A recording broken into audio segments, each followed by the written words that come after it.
Fala, brava gente guerreira! Aqui é o professor Másio Miguel no comando do nosso podcast De Pernambuco para o Mundo.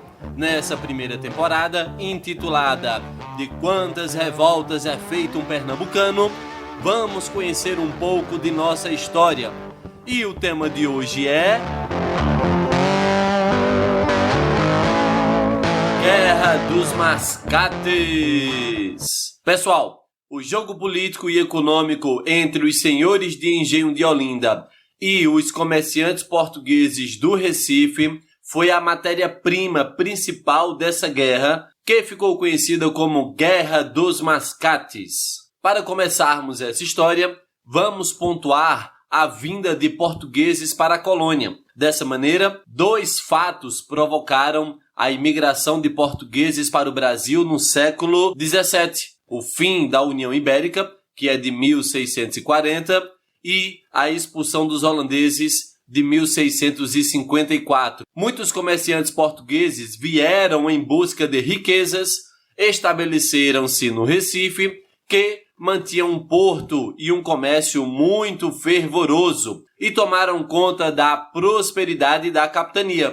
Os portugueses atuavam como comerciantes e agiotas. Nesse quesito, substituíram os holandeses no financiamento da produção do açúcar e no tráfico de escravos. Um exemplo de português que enriqueceu nesse período foi Antônio Fernandes de Matos, ou de um ex-escravo chamado Luiz Cardoso. Este conseguiu ser admitido como membro da Ordem Terceira de São Francisco. Luiz Cardoso fez fortuna no comércio e na agiotagem. Os comerciantes acumularam tanto dinheiro no Recife que, como sinal desse enriquecimento, podemos observar 3 importantes conventos construídos nessa época: o dos carmelitas, o dos jesuítas e o dos padres do oratório. Os mascates constituíram ainda a Ordem Terceira do Carmo, com sua luxuosa capela, na qual os senhores de engenhos não podiam entrar. E a situação de Olinda?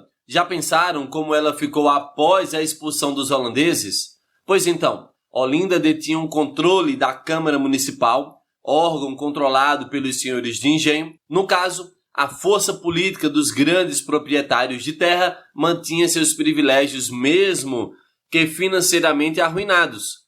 Junte-se a isso o controle sobre as tropas militares e os órgãos judiciários. Observe que, mesmo sendo a capital da capitania e tendo título de cidade, a importância de Olinda diminuía cada vez mais. Para piorar, o preço do açúcar caía rapidamente. A queda no preço dificultava a vida dos produtores, tornando-se cada vez mais dependentes de empréstimos. Em compensação, o Recife continuava como povoação só no nome, porque progredia a olhos vistos. No começo do século XVIII, já possuía o comércio mais importante do Nordeste e uma população de 8.000 habitantes. Como já falamos, no Recife moravam os ricos comerciantes da capitania. Esses homens, na sua maioria, eram portugueses. Chegaram pobres e enriqueceram principalmente com o comércio, importando e exportando produtos e financiando as safras dos engenhos. Os recifenses eram apelidados de mascates pelos olindenses porque ofereciam seus artigos de porta em porta, um trabalho considerado humilhante pelos nobres. Os mascates, por sua vez, apelidaram os olindenses de pés rapados, porque muitos senhores de engenhos, enfrentando uma difícil situação financeira, recorriam a eles para tomar dinheiro emprestado, pagando altas taxas de juros. Como simples povoação, o Recife estava sujeito à administração de Olinda. Seus moradores chegaram a concorrer a eleições para ter representantes na Câmara de Olinda, mas, naturalmente, foram barrados pela nobreza olindense, que conseguiu que os mercadores fossem proibidos de participar dos conselhos. Os recifenses, porém, não desanimaram. Afinal, eles eram os donos do dinheiro e começaram a tirar partido disso para conseguir o apoio dos capitães-generais que governavam a capitania. Influenciado por informações dos capitães-generais, o rei de Portugal elevou o Recife à categoria de vila, no dia 19 de novembro de 1709, com o nome de Vila de Santo Antônio do Recife. Os olindenses reagiram contra a decisão do Recife. Em 7 de novembro de 1710, estando a Vila de Santo Antônio do Recife já com sua Câmara Municipal e o Pelourinho devidamente instalado, os olindenses armaram emboscada contra o governador Sebastião de Castro Caldas.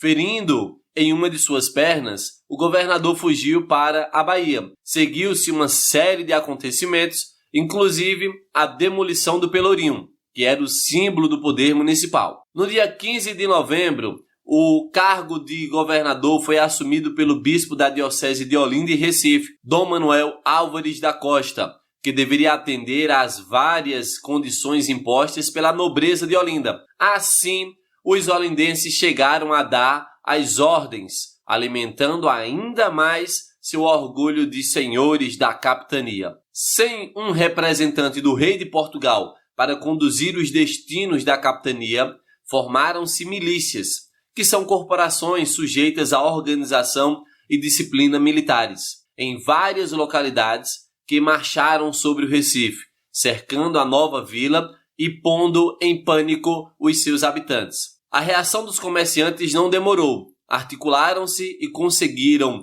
uma expressiva quantidade de armas e mantimentos e foram à luta.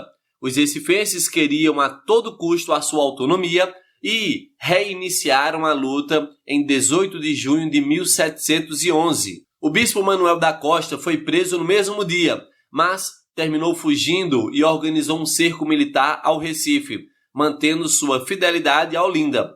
Os combates ocorreram em vários locais, sem que houvesse uma definição. Foi na estância da Boa Vista onde aconteceu o confronto mais acirrado. Os conflitos duraram até outubro do mesmo ano, quando chegou o novo governador, Félix Machado de Mendonça, enviado por Portugal. Anunciou o perdão geral para todos os envolvidos na guerra, no qual morreram 154 pessoas.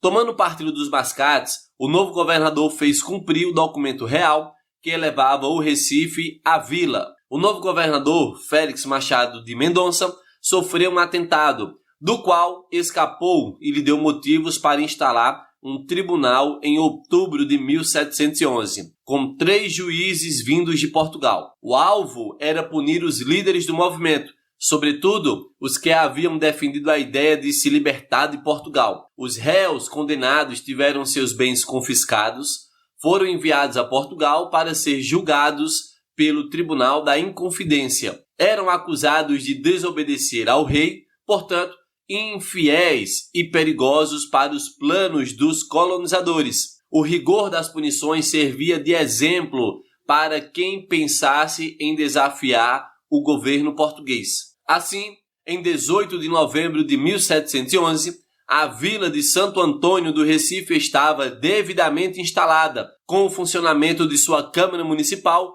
e a construção do novo Pelourinho. A partir de então, foi ganhando cada vez mais importância. Seu porto tinha um grande movimento de navios e em suas ruas se realizavam os negócios financeiros de Pernambuco. Olinda podia ser a capital de Pernambuco e continuou a ser até 1825, mas era o Recife que comandava a vida econômica e política de Pernambuco. Chegamos ao fim dessa história.